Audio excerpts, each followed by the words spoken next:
በስመ አብ ወወልድ ወመንፈስ ቅዱስ አሐዱ አምላክ።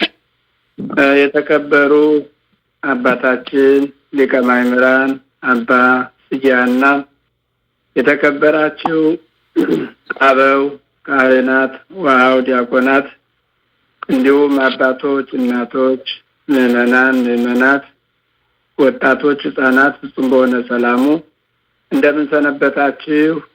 እግዚአብሔር ይመስገን። እንደምን አመሻችሁ? እንደምን ለይሳት እንደምን አደረሳችሁ?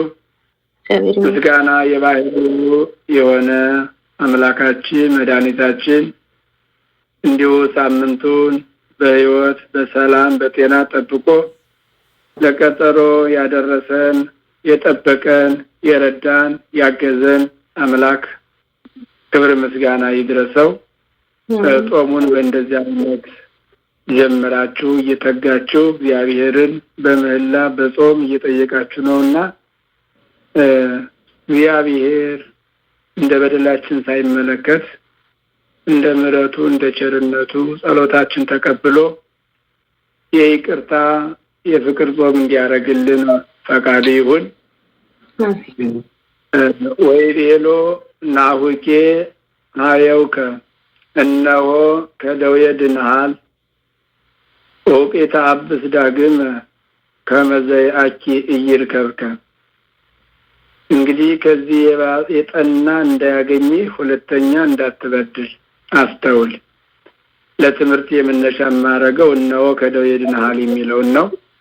ይህንን ኃይለ ቃል ጽፎልን ዘግቦልን የምናገኘው ዮሐንስ ነው። ቃሉ የአምላካችን የመድኃኒታችን የኢየሱስ ክርስቶስ አስተምሮ ባስተምሮ ጊዜ በሚያስተምርበት ጊዜ የተናገረው ቃል ነው።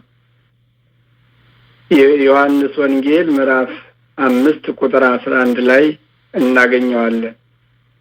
እነሆ ከደዌ ድነሃል የተባለው እንግዲህ ትናንትናም በሰፊው ሲነገር ነበረ። ይህ ሳምንት እንደሚታወቀው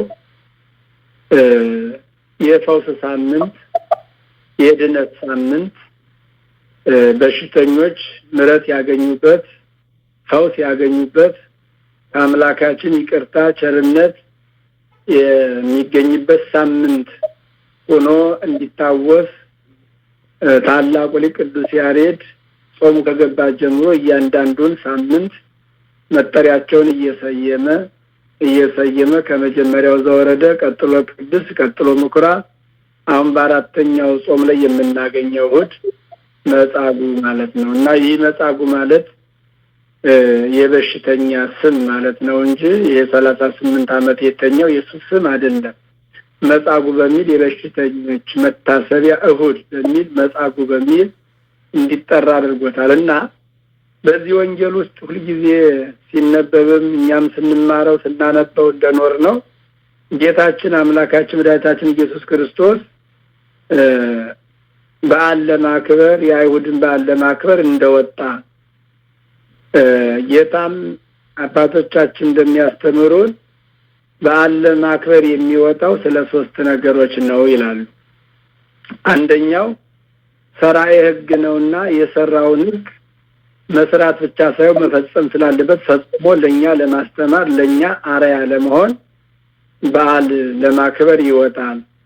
የሉቃስ ወንጌል ምዕራፍ 2 ሁሉ ይሄ በዓል እንግዲህ የእስራኤል በዓል በዓመት በጣም 7 በዓላቶች አሉት። የሚታወቁ 3ቱ ናቸው። 3ቱ በጣም እጅግ የሚታወቁ በዓላቶች ናቸው። የሚታወቁ ትልቁ በዓል ግን በፋሲካ ምክንያት የሚያከብሩት በዓል ሁሉም ከተለያየ ሀገር እየመጡ የሚያከብሩት በዓል ነውና በዚያ በዓል በ12 ዓመቱ ጀምሮ ከእናቱና ከዮሴፍ ጋር እየሄደ እንደውም በ12 ዓመቱ ጠፍቶ እናቱንም አስጨንቆ እንደነበረ ታሪክ ይነግረናል የሉቃስ ወንጌል ላይና ጌታችን በዓል ለማክበር የሚወጣው የሰራውን ሕግ ለሰርቶ ለማሳየት ፈጽሞ ስሩ ለማለት ነው ይላል። ሁለተኛው ለበዓል የሚወጣው የጌታ ከሰማይ ሰማያት መውረድ ከድንግል ማርያም መወለድ ወደዚህ ምድር መምጣት ይህ ዓለም በእርግማን በሽታ በበደል በሽታ ተይዞ ስለነበረ ወይም በጨለማ ውስጥ ይመላለስ ስለነበረ ያንን ጨለማውን ዓለም ብርሃን ሆኖ ለማብራት ይህንን ዓለም በደዌ በመርገም ደዌ በበሽታ ተይዞ የነበረውን ዓለም ደግሞ መድኃኒት ሆኖ ለመፈወስ ለማዳን ነውና ብዙ ሕዝብ የሚገኙበት ስለሆነ ያ በዓል በዚያ በበዓሉ ላይ ሄዶ ለማስተማር ከዛም እንደነመጻጉ አይነት ያሉትን ሰዎች ለመፈወስ ነው ሁለተኛ ምክንያት ወደ በዓል የሚወጣው ይላሉ አባቶቻችን። ከዛ በሶስተኛ ደረጃ የሚወጣው ትልቅ ሰው በዓልን የሚያከብረው መጀመሪያ ቤተ እግዚአብሔር ሄዶ ወደ ቤተ እግዚአብሔር ሄዶ ጾሞ ጸልዮ ሰግዶ ፈጣሪውን በጸሎት ጠይቆ ተመልሶ ነው በዓልን የሚያከብርና በዓልን ስታከብሩ መጀመሪያ ወደ እግዚአብሔር ቤት መሄድ አለባችሁ ብሎ ለማስተማር አርአያ ለመሆን ስለ ሶስት ምክንያቶች ወደ አይሁድ በዓል ይወጣል ይላሉ።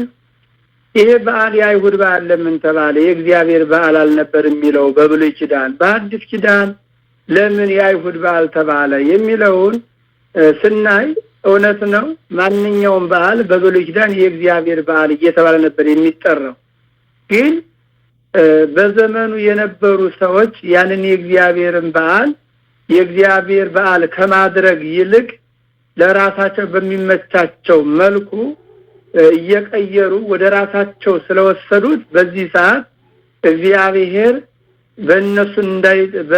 በስም እንዳይጠራ ዓለምን በድለው እግዚአብሔርን በድለው ብዙ ነቢያትን ገለው ብዙ ነቢያትን እያሰቃዩ ብዙ መከራዎች ያደርሱ ስለነበረ ያ የእግዚአብሔር በዓል የሚለውን ስም እንዲወሰድባቸው አደረገና ከዛ በራሳቸው ትተው የአይሁድ በዓል እያሉ እንዲጠሩት አደረገ። ከዛም በኋላ በሐዲስ ኪዳን የአይሁድ በዓል እንደተባለ መጥቷል። ምንድነው ሲባል አይሁድ ምን ያህል ክፋተኞች እንደሆኑ፣ ምን ያህል በቀለኞች እንደሆኑ፣ ምን ያህል ክፎች እንደሆኑ ለማስታወስ አይሁድንም ስማቸው የክፉ ሰው ስሙ እንዳይጠፋ የሚያደርገው በክፋቱ እኛም ያንን ክፋት ብንከተል የምንቀጣበት እንደሆነ ከክፉ ስራ ተመልሰን ብንመለስ ደግሞ ዋጋ የምናገኝበት ስለሆነ በመጽሐፍ ቅዱስ የክፉዎችም ሰዎች ስም የክፉዎችም ሰዎች ታሪክ ተጽፎ እናገኘዋለን። ለምሳሌ አሁን እነ ሄሮድስን ስናይ እነ ፈርዖንን ስናይ በእነ መክስሚያኖስ እነ ዲዮቅልጥያኖስ ስናይ ክፉዎች ናቸው። ግን በመጽሐፍ ቅዱስ ላይ ተጽፎ እናገኘዋለን እና ያ የእግዚአብሔር በዓል የነበረው የአይሁድ በዓል እየተባለ ሲመጣና የአይሁድ በዓል በነበረበት ሰዓት ግን እግዚአብሔር ትልቁ የመጣበት ቅድም እንዳልኩት ዓለምን ለማዳን ታሞ የነበረውን ዓለም ለመፈወስ ስለሆነ የመጣው። ስለዚህ በዚህ በሶስቱ ምክንያት ወደ አይሁድ በዓል ይወጣ ነበር። በወጣ ጊዜ ይላሉ አባቶቻችን በወጣ ጊዜ እኛ ቢሆን በዓልና ከብር ስንሄድ ቀጥታ ከበዓሉ ሄደን የሚደረገውን ነገር አድርገን ነው የምንመለሰው። የእግዚአብሔር ግን ትልቁ መምጣቱ ከሰማይ ወደታች መውረዱ የጠፋውን ዓለም ለመፈለግ የወደቀውን ለማንሳት በሽተኞች ለመፈወስ ስለነበረ በዚህ በዓል ከወጣ በኋላ ቀጥታ ወደ ጸበል ቦታ ነው የሄደው። ወደ ጸበል ቦታ ሲሄድ እቺ ቤተ ሳይዳ የምትባል አምስት መመላለሻ የነበራት የጸበል ቦታ ከብሉይ ኪዳን ጀምሮ የነበረች ጸበል ነበረች። በዚያ ቦታ ሲሄድ ይህን 38 ዓመት ታሞ በደዌ ዳኛ በአልጋ ቁራኛ ተይዞ የነበረውን መጻጉዕን አገኘው። ባገኘው ጊዜ ወዲያው ልትድን ተወዳለህን ነው ያለው። ሊያድነው እንደሄደ አምላካችን ያውቃል። የመጣውም የታመሙትን ለመፈወስ የወደቁትን ለማንሳት እንደሆነ ይታወቃል። ግን ልትድን ተወዳለህን አለው ይላሉ። ይሄንን የጠየቀው አምላካችን ማንኛውንም አይነት ሲሰራ አስፈቅዶ ፈቃድን ጠይቆ ትንተወጃለሽ እያለ መሆኑ የእሱን ፈቃድ ለመጠየቅ ነው። አንደኛው ደግሞ በሁለተኛ ደረጃ ግን የታመመ ሰው እንደው አይዞህ እንዲህ ትሆናለህ በዚህ ትድናለህ ብሎ ሲያዋሩት ደስ ይለዋል እና ህመምተኛን በአግባቡ መጠየቅ እንዳለብን ለማስተማር ጭምር ነውና ልትድን ትወዳለህ ሲለው ሰው የለኝም የሚያድነኝ ሰው የለኝ የሚረዳኝ ሰው የለኝም። በዚህ ጸበል አንዳንድ ሰው ብቻ ስለሆነ እየተጠመቀ የሚፈወሰው ሌሎች ዘመድ ያላቸው ወገን ያላቸው ወይም አካላቸው ደና የሆኑ የእግዚአብሔር መልአክ ወርዶ ውሃውን ይባርከዋል። በሚባርከው ጊዜ ቀድመውኝ ይገባሉ እና የሚያገባኝ የለም እንጂ መዳንስ ፈልግ ነበር ሲለው ወዲያው አምላካችን የመጣበት ትልቁ ተልእኮውን ለመፈጸም ተነስተ አልጋን ተሸክመ ሂድ፣ ተንስ ንሳ አራተከ ወሁር፣ ተነስተ አልጋን ተሸክመ ሂድ ነው ያለው ይላል።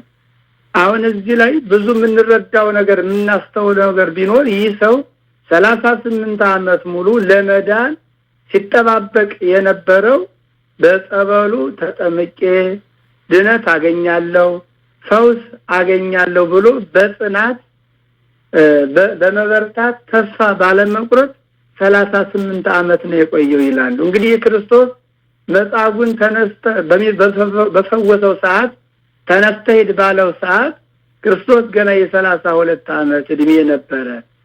የመጀመሪያው እንደተጠመቀ በገዳመ ቆሮንቶስ ወጥቶ 40 ቀን ከጾመ ከጸለየ በኋላ ተመልሶ ማስተማርን ሲጀምር በመኩራብ ላይ ያለ ነው ወደ ቤተ መቅደስ ገብቶ ያንን የመኩራቡን በመኩራብ የሚሸጡትን እንዳጠዳ ያ የመጀመሪያው በ30 ዓመቱ ነው ይላሉ። በ31 ዓመቱ ነው ይላሉ። ይሄኛው በመጻጉዕ ላይ ለሁለተኛ በዓል ሄዶ ደግሞ በሁለተኛ ዓመት ሲያስተምርበት የነበረው ነውና የዛን ጊዜ የ32 ዓመት እድሜ ነበረ። መጻጉዕን ስናስብ ግን እንግዲህ ከዛ በፊት 6 ዓመት ይቀድማል ማለት ነው። ጌታ ከመወለዱ በፊት ጀምሮ ነው ከዚህ ጸበል ላይ ተስፋ ባለመቁረጥ ጸንቶ ከዛሬ ነገ እድናለሁ እያለ በተስፋ ይጠባበቅ የነበረ ማለት ነውና ያንን 38 ዓመት በተስፋ መጽናቱን በተስፋ መቆየቱን አይቶ ነው ቀጥታ ጌታ ወደ በዓሉ ሲሄድ ወደ መጻጉዕ ይሄደው ይላሉና መጻጉዕን ወደ አልጋን ተሸክመ ሲለው አልወላወለም። ተነስቶ አልጋውን ተሸክሞ ነው ይሄደ። እንደው የታምራቱን ጽናት የታምራቱ ከባድ መሆኑን ሲገልጽ አባቶቻችን አልጋውም እንደውም ተራ አልጋ አልነበረም፣ የእንጨት አልጋ አልነበረም፣ አልጋውም የብረት አልጋ ነው ይላል። ያ የብረት አልጋ ተሸክመ ሂድ ነው ያለውና መዳን በእግዚአብሔር ፈቃድ ነው እንጂ በእኛ ጥረት በእኛ ምኞት በእኛ ፍላጎት እንዳልሆነ እሱ በጸበሉ ድናለሁ ብሎ ነበር ይሄደ። ክርስቶስ ግን አምላካችን ግን በቃሉ ነው የፈወሰው።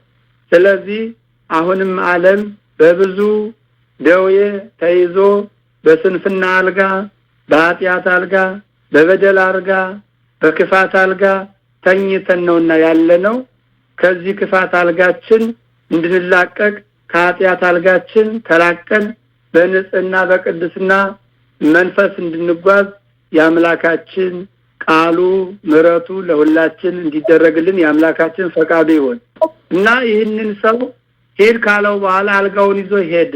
ይሄ ከሄደ በኋላ በዘመኑ የነበሩ አይሁዳውያን አሁንም በክፋት በቅናት ተመልተው የነበሩ የክርስቶስ አስተምሮ ደቀ መዛሙርቱ እየበዙ የሚማራው ህዝብ የአምስት ገበያ ህዝብ ያህል ህዝብ ይከተለው ስለነበረ በተለይ በቤተ መቅደስ ዙሪያ የነበሩት ካህናቱ ሊቃነ ካህናቱ ጸሐፍት ፈሪሳውያን የሚባሉ 8 አይነት ወገኖች አሉ እየተከፋፈሉ ረበናት እየተባሉ እነዛ ሁሉ የኛ ጉባኤ ቀዘቀዘ የሱ ጉባኤ ሰፋ እያሉ ያምላካችንን መምጣት ያምላካችን አስተምሮ የሚያጣምሙ የሚያደናቅፉ ነበሩና ተሸክሞ የሄደበት ቀን ቀዳሚት ሰንበት ስለነበረ በሰንበት ቀን አልጋን ተሸክመ ልትሄድ አይገባም ሰንበትን ሽረሃል ነው ያለው። እንግዲህ ይሄ እውነትም አይነ ልቡናቸው ታውሮ በክፋት በመቀኝነት ታውሮ ነው እንጂ ሰውን ያህል ነገር 38 ዓመት በደዌ ተይዞ የነበረን አምላክ ሲድን እንኳን ደስ አለህ ማለት ነው የሚቀድመው ወይስ በዓል ሻርክ ማለት ነው የሚቀበለው? የሰንበት ጌታው እግዚአብሔር መሆኑን ኢየሱስ መሆኑን ረስተው እነሱ ግን በዓላችን ወጋ አጥባቂዎች ስለነበሩ ለምን ብለው ነው የጠየቁት። የዛን ጊዜ ግን አምላካችን በሌላ ቦታ ላይ የሰጣቸው መልስ አለ። እናንተ በሰንበት ቀን በጋችሁ ወይም በሪያችሁ ጉድጓድ ቢገባባችሁ አታወጡትም ወይ? ከበሬ ይልቅ ከእንስሳ ይልቅ የሰው ነፍስ አይበልጥም ወይ እያለ በሌላ ቦታ ላይ አምላካችን መልስ ይሰጣቸው ነበር። ግን እነሱ ስለማያስተውሉ አይነ ልቡናቸው ታውሮ ስለነበር በክፋት መንገድ ብቻ ስለሚያዩ ይሄን ሁሉ አያውም ነበር እና በዚህ ሰም ማን ያዳነ ሲሉ እኔ አላቀውም ተነሳ አልጋህን ተሸክመ ሂድ አለኝ ይላል። ይህ ሰው አንደኛ አላቀውም ያለ አንደኛ ከደስታው ብዛት የተነሳ ነው ይላል። ከ38 ዓመት ሙሉ ተቆራጥሞ ሰውነቱ ተጣብቆ የነበረ ሰው ተነሳ ሲባል ደስታው ምን ያክል ነው? አንደኛ ይሄ ነው። ሁለተኛ ደግሞ ጌታችን በሚሄደው የሚያስተምርበት ሰዓት ያምስ ገባ ያህል ይከተል ብዙ ስለሚጋፋ ስለነበር ማንኛው እንደሆነም ሊያስተውለው አልቻለም ይላሉና በዚህ የተነሳ አላቀውም አላቸው። እንዲህ ያለው ሲሄድ ነው ከዛ በኋላ ተመልሶ ጌታችን በድጋሚ ሲያገኘው ነው አሁን የተናገርኩትን ቃል ወይ ቤሎ ናሁኬ ሃዮከ እነሆ ከደዌ ድናል ኡቅ ኢታብስ ዳግመ እንከ ከመዘይ አቂ ይርከብከ ከእንግዲህ ከዚህ የጠና እንዳያገኝህ ሁለተኛ እንዳትበድል አስተውል ብሎ ያስጠነቀቀው ሁለተኛ ሲያገኘው ነው። አምላካችን ይህንን ቃል የተናገረው ዝም ብሎ አይደለም። በኋላ ላይ እንደሚበድል ያቅ ነበረ። ይህ ሰው ይህ ሁሉ ውለታ ተውሎለት ከ38 ዓመት በኋላ ጤነኛ ሆኖ ደስተኛ ሆኖ እየተመላለሰ ያለ በአራተኛው ፋሲካ ክርስቶስ ተይዞ በሚሰቀልበት ሰዓት ላይ ሄዶ ግን ይሄ ነው ያዳነኝ ብሎ አምላካችን መድኃኒታችን ኢየሱስ ክርስቶስን በጥፊ መታው። በዚህን ጊዜ እጁ እሳት ውስጥ እንደገባች ጅማት ከማኮማቷ እየነደደች ኖረች ይላልና እንዲህ እንደሚያረግ ስለሚያቀው ሁለተኛ እንዳትበድል ብሎት ነበር። እንዲህ አይነት ተመሳሳይ ቃል የዮሐንስ ወንጌል ምዕራፍ 8 ላይም ያቺ በዝሙት ተገኘችው ሴት በዝሙት ተገኝታለችና ብለው ወደ ጌታችን ባቀረባት ጊዜ ከናንተ ኃጢአት የሌለበት ይውገራት እንደጋችሁ ከሆነ ሲል ሁሉም እያንዳንዳቸው ክፋታቸው ኃጢአታቸው ሲጻፋቸው ሽልክ እያሉ ጠፍተው ብቻዋን ቀርታ ነበር። ሁለተኛ እንዳትበድይ ሂጅ ነበር ያለችው ሴት። ያቺ ሴትም እንዲሁ በስቅለቱ ጊዜ ተባባሪ ሆናለች ይላል። ስለዚህ እግዚአብሔር ወደ ከኋላ የምናስበውንም ከፊት የምናስበውም ማይምረህዋ ስለሆነ ክፋታችን ውስጣችን ያለውን ነገር ያቀ ስለነበረ ከነ ማስጠንቀቂያው አድርጎ ነው የሚፈውሰው ስራውን ሲሰራ የነበረና ይህ ሰው በዛን ሰዓት ይህን ኃጢአት እንደሚሰራ አውቆ ተጠንቀቅ ተብሎ ነበር። ሊጠነቀቅ አልቻለም። እንግዲህ የሰው ልጅ እንዲህ ነው። በተቸገርን ጊዜ በተጨነቅን ጊዜ አምላካችን ያሁኑን አውጣን ያሁኑን ድረስልን ነው የምንለው። ግን ከተደረገልን በኋላ የተደረገልን ነገር ቦታ አንሰጠውም፣ አናስተውለውም። ዓለም እንዲህ ነው። ክርስቶስ የመጣው ዓለምን ለማዳን ሲሆን ዓለም ግን እሱን ብዙ አይነት የመከራ አይነት ያሲያፈራርቅበት ነበርና ከዚህ ሰው የምንማረው ተፈውሶ ሲያበቃ ያዳነውን ባለውለታውን በመርሳቱ መልሶ ለኃጢአት ተዳርጓልና ኃጢአት ወይም ደዌ በአራት ይከፈላሉ ይላሉ አባቶቻችን። ደዌ ዘንጽ ይላሉ። ንጽህና የምናገኝበት በሽታ አለ እንደ ጢሞቴዎስ ብለው አባቶቻችን ጠቅሰውልናል። እንደገና ሁለተኛው ደዌ ዘእሴት ይላሉ። ዋጋ የምናገኝበት እንደ ኢዮብ ያን ሁሉ መከራ ያን ሁሉ ደዌ ያን ሁሉ በሽታ ተቀብሎ ዋጋን ያገኝበት ከእግዚአብሔር ጋር ሳይጣላበት ዋጋን ክብርን ያገኝበት። ደዌ ዘመቅሰፍት ግን ይላሉ እንደ ሳኦልና እንደ ሄሮድስ። ሳኦል እንግዲህ የመጀመሪያው የእስራኤል ንጉስ የነበረ ነው። በኋላ ላይ ግን ስልጣን መቼም ያባልጋል። በስልጣኑ ተመክቶ ብዙ ነገር ቢያጠፋ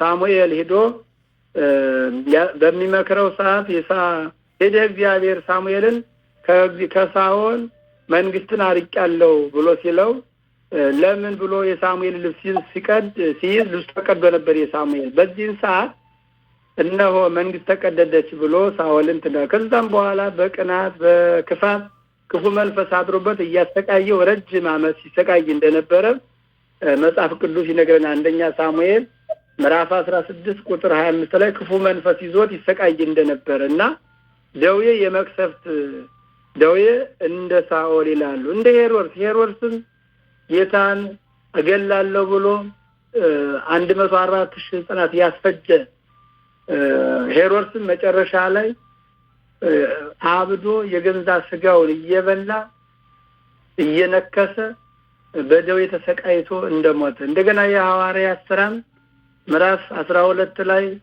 ቅዱስ ያዕቆብን መጀመሪያ ያስገደለ ከዛም ጀምሮ በእነ ቅዱስ ጴጥሮስ ፊት ቀርቦ የሐዋርያትን አስተምሮ ያቃልል ስለነበረ ለጌታ ክብር ስላልሰጠ የእግዚአብሔር መልአክ መጥቶ መታው።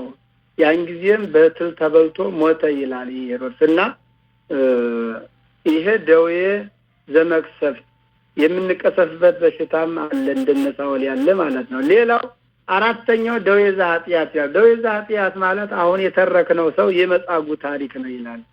መጻጉዕ እንግዲህ ተፈውሶ ሲያበቃ ድኖ ሲያበቃ ድነትን አግኝቶ ሲያበቃ ተመልሶ መጨረሻው በመዳኛው ዓለም በሚድንበት በስቅለቱ ላይ ግን ጌታውን በጥፊ በመማታት በእሳቱ እየተቃጠለች የኃጢአት ደዌን ተሸክሞ ነው የኖረ። ስለዚህ እኛ ወገኖቻችን አሁን የሳምንት የድነት ሳምንት ነው፣ የፈውስ ሳምንት ነው፣ የምሕረት ሳምንት ነው ካል እግዚአብሔር የመጣው እግዚአብሔር ወደዚህ ምድር የተመላለሰው እኛን ለማዳን ዓለምን ለማዳን ከወደቅንበት ለማንሳት ከጠፋንበት ሊፈልገን ሊመልሰን ስለሆነ የመጣው ይህንን በማስተዋል ኦቅ የታብስ እንደተባለው እኛ ደግሞ እንዳንበድል በመጠንቀቅ በማስተዋል ይህንን ጾም የተጣላን በመታረቅ የበደልን በመካስ የቀማን በመመለስ እንዲሁ በአገልግሎቱ በጸሎቱ በምህላው እየተጋን የተራቡትን እያበላን የተጠሙትን እያጠጣን ጧት ለኪዳን ማታ ለቅዳሴ እያልን ጾመን አምላካችን ያደረገውን ቸርነት በማሰብ እኛም ከደዌ ሥጋ ከደዌ ነፍስ ተፈውሰን የአምላካችን የመንግስቱ ወራሾች የክብሩ ቀዳሾች እንዲያደርገን አምላካችን ቅዱስ ፈቃዱ ይሁንልን። እነሆ ከደዌ ድነሃል የተባለ ሁላችንንም በክርስቶስ መምጣት ድነናል፣ ፈውስ አግኝተናል፣ ምሕረት አግኝተናል፣ ይቅርታ አግኝተናል። ግን ባገኘነው ድነት በተሰጠን ምሕረት እንድንጠቀም እንድናስተውል ከዚህ ወንጌል እንማራለን ማለት ነው። የምሕረት ባለቤት ለሀገራችን፣ የምሕረት ባለቤት ለሕዝባችን፣ የምሕረት ባለቤት ለዓለማችን ምሕረቱን ይላክልን። አሁን ዛሬ ጆሮአችን የሚሰማው ዓይናችን የሚሰማው ምሕረት ይቅርታ ሳይሆን ጦርነት፣ እርስ በርስ መገዳደል፣ እርስ በርስ መጠላለፍ፣ አንዱ አንዱን ማሳደድ፣ አንዱ አንዱን መዝረፍ፣ አንዱ አንዱን መግደል ነውና ይሄንን ጦርነት ይሄንን ግድያ ይሄን እርስ በርስ መጠላለፍ በቃ ብሎ አምላካችን አሁንም እነ መጻጉዕን እንደፈወሰ ይሄን የምናየውን ዓለም ይፈውስልን፣ ምሕረቱን ቸርነቱን ይላክልን። ወስብሐት ለእግዚአብሔር ወለወላዲቱ ድንግል ወለመስቀሉ ክቡር። ይቆየ። በኢየሩሳሌም በበጎች በር በቤተ ሳይዳ እኖር ነበር። ማን ያድነኛል እያልኩኝ አምላኬ መጥቶ ፈወሰኝ። ማን ያድነኛል እያልኩኝ አልጋህን ይዘህ ሂድ አለኝ።